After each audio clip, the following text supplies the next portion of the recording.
Today is Tuesday, February 2nd. Happy Groundhog Day. Today I want to take a look at the price relative study on technician, or some might call it relative strength or relative performance. I'm going to take a look at the FANG stocks, the so-called high flyers, versus the S&P 500. In this case, I'm going to use the S&P ETF below.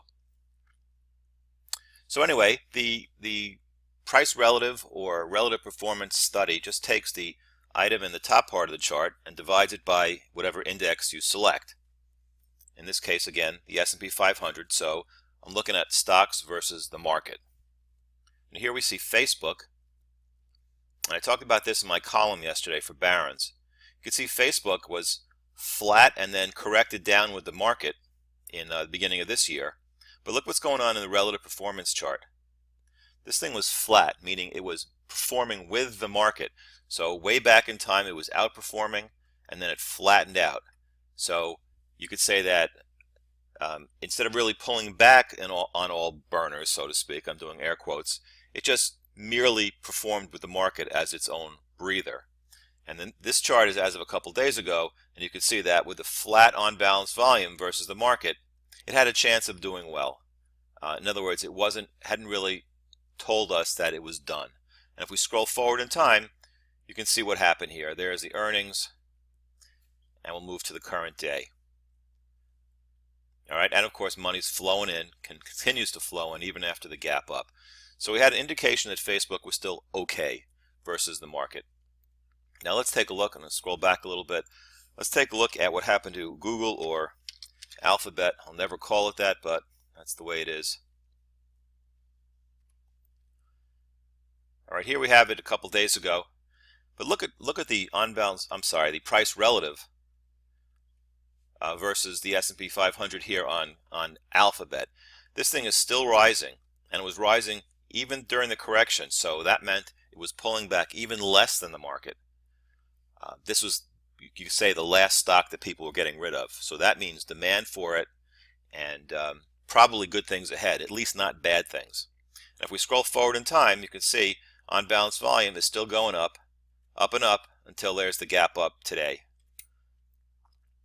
All right, and on balance volume again continuing higher. So this thing's at new highs, and it had, I'm sorry I said on balance volume again, I'm a little conditioned to that. Price relative still outperforming the market. So that's a good thing for this particular stock. So now we have two of the FANG stocks that are doing pretty well.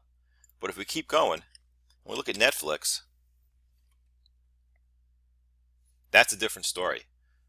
Big correction started in December, not in January, and on balance, once again, price relative is falling and has been lagging the market ever since.